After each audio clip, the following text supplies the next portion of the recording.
work to address these problems here at home, let's not forget how we got here. And my colleague from Wyoming just talked about this, but there's a clear consensus now about one thing, which is that this all started in Wuhan, China, which is a huge city in China, Hubei province, and that information about this horrible virus was concealed by the Chinese Communist Party. Systematically and very deliberately, they kept the rest of the world from knowing about it. By the way, they kept it from their own people, too. And to the point made earlier, this is not about the Chinese people. This is about the Chinese government, meaning the Chinese Communist Party, deciding, oh gosh, we've got a problem here, let's not tell anybody, which goes against all the rules. You know, if you're a country and you have a virus that is spreading, your responsibility, particularly as a member of the World Health Organization, is to tell your own people, but also tell the rest of the world so that you can contain that virus. They concealed it deliberately. They must be held accountable for that. Think of the devastation that they have caused, not just in our country, but around the world. The number of people who have died, the people whose lives have been turned upside down, the economies that have been destroyed by this. So this information, this critical information, having been withheld from the Chinese people and from the world, has had a devastating impact. At the start of this year, in January, apparently the Chinese Communist Party said, don't worry, there's no human-to-human transmission of this virus. No human-to-human transmission of this virus. They knew otherwise. And by the way, 4 million cases worldwide tell us they knew otherwise. 4 million cases. All started in one place, in Wuhan, China. Now 4 million cases. So this is something that is serious, and we need to address it. We're also told that the Chinese Communist Party allowed people to travel from Hubei province, from Wuhan city. Not to the parts of China, apparently, but to the rest of the world. If they had cut off travel to places like Italy and the UK and the United States, we would not be where we are now. Luckily, our administration acted quickly to shut off immigration from China, from those hotspots, and for American citizens and green card holders, they had to go into quarantine. That helped. That helped. But the virus was already here. Very disturbing to me is that apparently some Chinese Communist Party disinformation went out claiming that America was at fault somehow. This was classic propaganda and disinformation. So it's sort of adding insult to injury, right? Not only did they not do what they should have done to tell the world about this and to help us to be able to contain this virus. And by the way, the World Health Organization was there to help them. We were there to help them. We offered to go in. They wouldn't let the World Health Organization experts come in for well over a month after they knew. Some say it was a few months because they probably knew at the end of last year. They must have, given the number of cases that they had. But they also kept the experts out from the United States who could have been helpful. The World Health Organization is an international body where you have membership and they have requirements where you're required to report data. You're required to have them come in when you have a virus like this. That, of course, we didn't know it was a pandemic at the time, but we had a virus here that was concerning. Instead, it appears the World Health Organization, instead of being an early warning system for the rest of us all around the world, which is what they should be, a virus starts, they're the ones that go in and deal with it. Instead of being an early warning system, in a sense, they were apologists for China. So that's why some of us have called for an investigation of the World Health Organization. We've asked the United Nations to convene a special panel, some of us, to be able to look into this issue so that it's not just America, the rest of the world ought to be involved in this as well. All the members of the WHO ought to be concerned. And I believe they are, about the deference that they showed to China at a time when we needed them to be on the spot helping. So we now find ourselves forced to rely on the source of the virus, China, for a lot of our PPE, which is called, personal protective equipment. Think of the masks and the gloves and the gowns that our frontline healthcare workers need, and others who are now interfacing with customers and working together as co-workers. We have to rely on China for this. So in order to safely treat the COVID-19 patients that are sick because of this virus that originated in China, we've now got to rely on China for this safety equipment. That's unfortunate, and that needs to change. We need to produce more of this here from more reliable sources. We're hearing reports about delays in shipments now. We're hearing about poor quality products. All this is combining to affect our ability to be able to respond. The virus has brought pain and suffering to our shores and to countries all around the world. And again, if they had followed the rules, if China had played by the rules, again, not the Chinese people who were also kept in the dark, but the Chinese Communist Party, if they had followed the rules, we wouldn't be in the situation we're in. By the way, none of this is news when it comes to China's behavior on the international stage. Getting China to play by the rules has been a constant theme of mine and others for a long time. 15 years ago, I was the U.S. trade representative, and I brought forward the first successful case against China in the World Trade Organization because they weren't playing by the rules. I also wrote a report entitled Top to Bottom Review of U.S.-China Economic Relationship that made policy recommendations to improve the equity, durability, and balance of our trade relationship with China. It was my #1 priority, was China. When I was there, I established for the first time a USTR, U.S. Trade Representative Prosecutor, just for China. One of my recommendations was to put a negotiator in China from U.S. Trade Rep's office. It's there now. Here in the Senate, as the chair of the Senate Permanent Subcommittee on Investigations, I have now led 3 bipartisan investigations on China, including the Chinese Communist Party's use of what's called the Confucius Institutes at our high schools, sometimes grade schools, at our colleges and universities.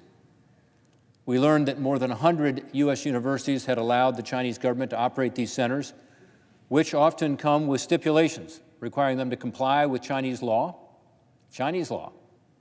even when they're operating in the United States. We know some of these Confucius Institutes have been used as platforms for economic espionage. By the way, since we published our report in February of 2019, a year ago, more than 20 Confucius Institutes in the United States have closed their doors. Why? Because people have looked into this and determined this is not just a cultural exchange.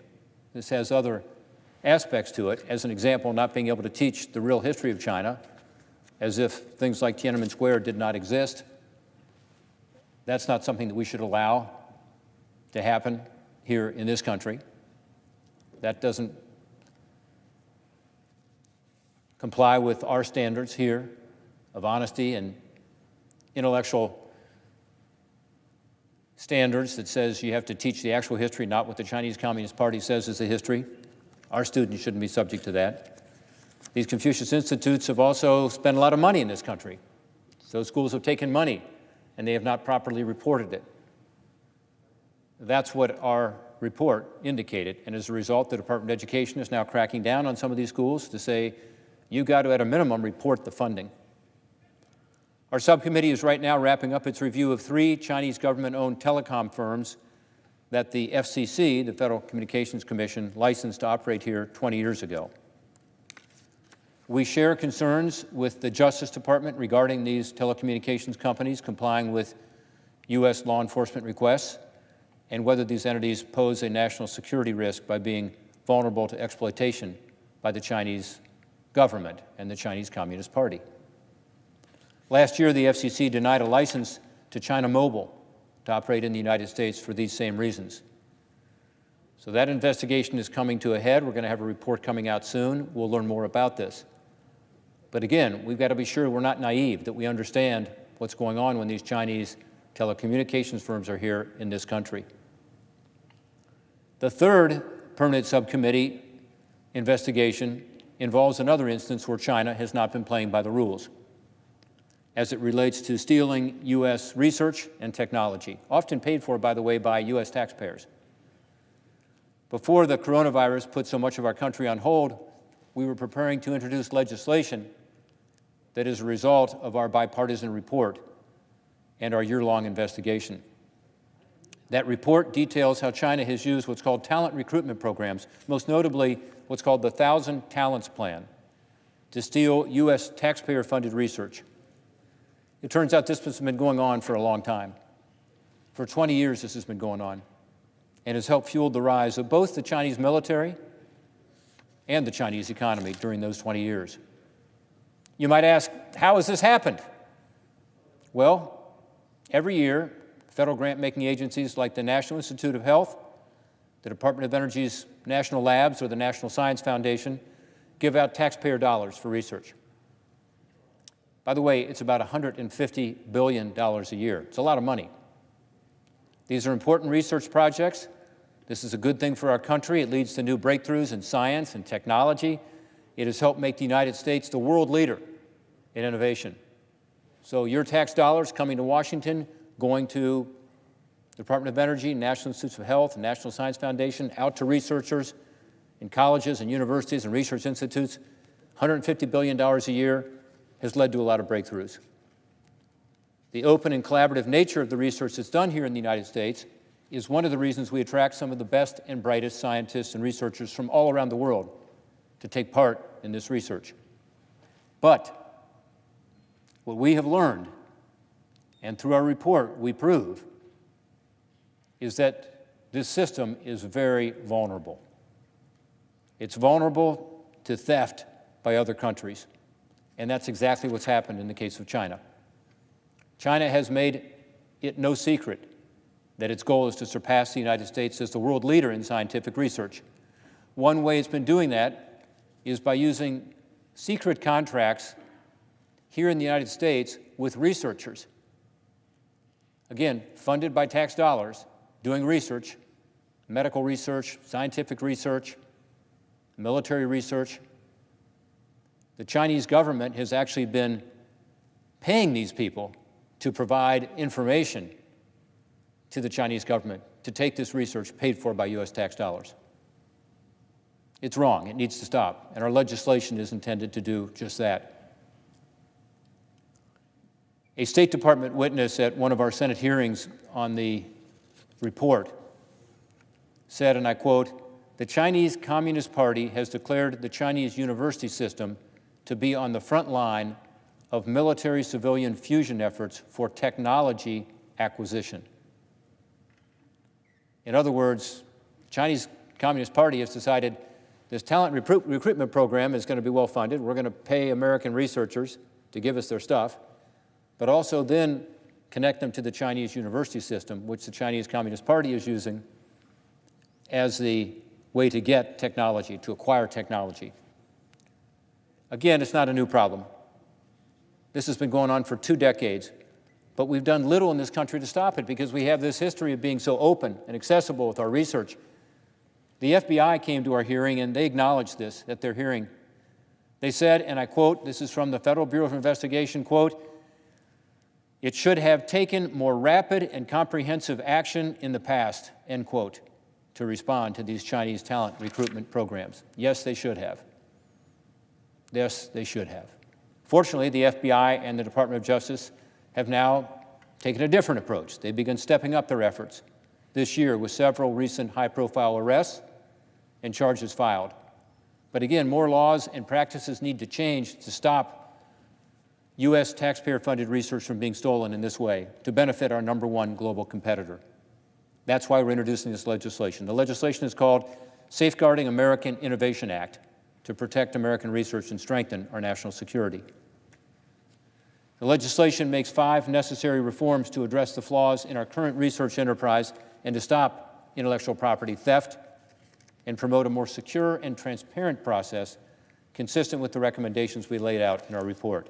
First, the report found numerous cases of U.S.-funded researchers who failed to disclose foreign sources of compensation on their federal grant applications.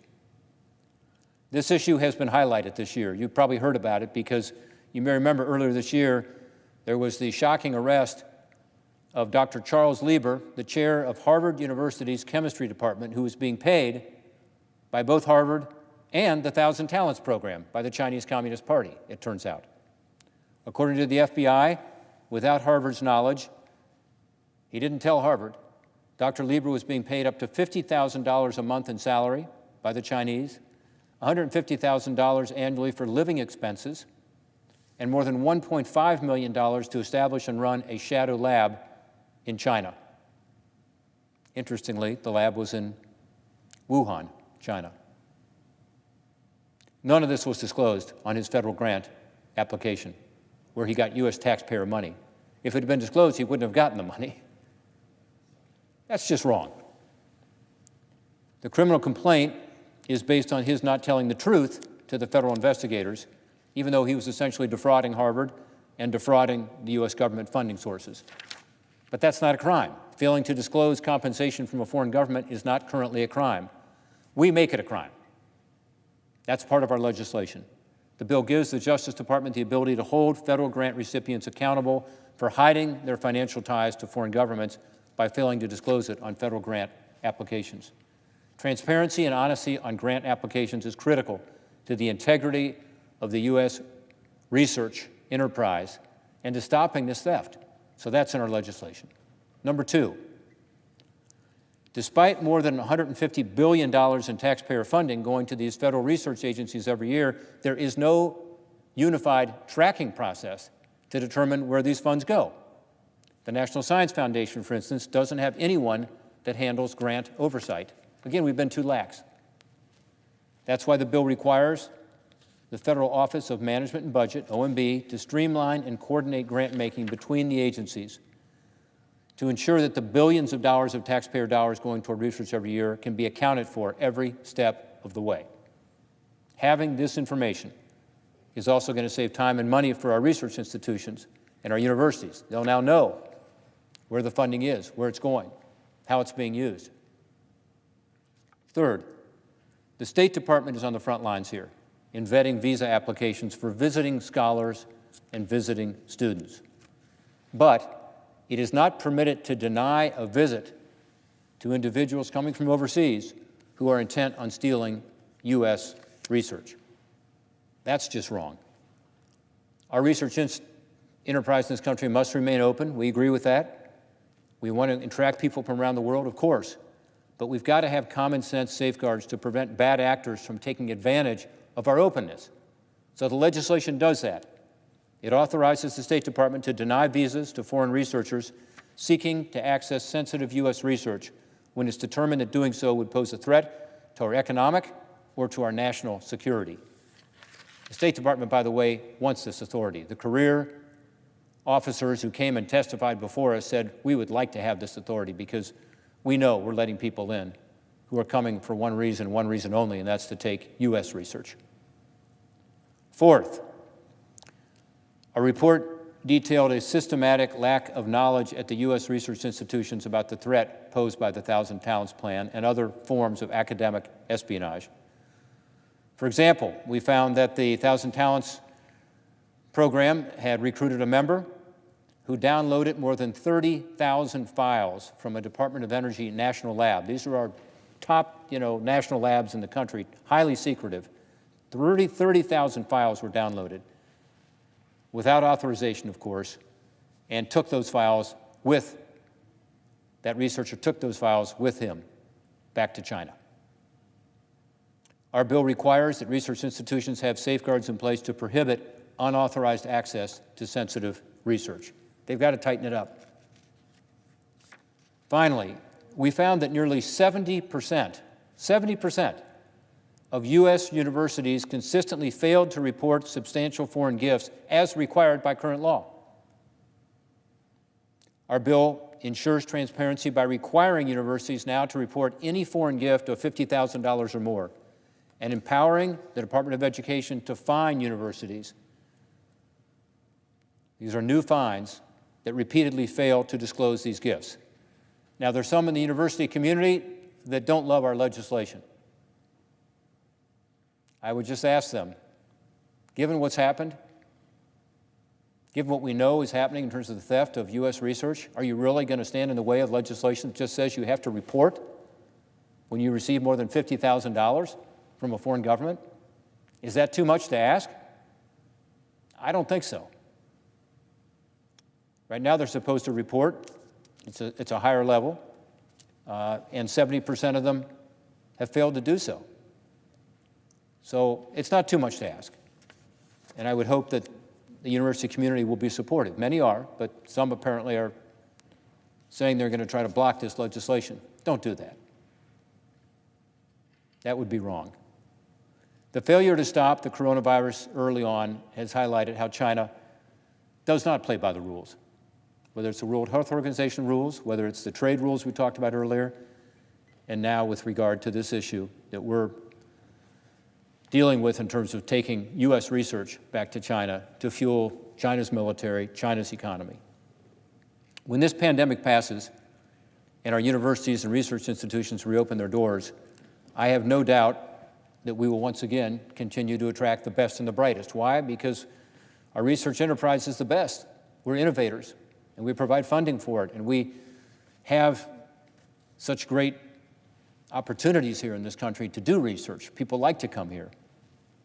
But we cannot sit idly by as our top global competitor steals that research. Safeguarding American Innovation Act is an important step towards protecting it for the safety and security of every American. Now more than ever, we've got to adapt to the fact that China is not going to play by the same set of rules as the rest of the world.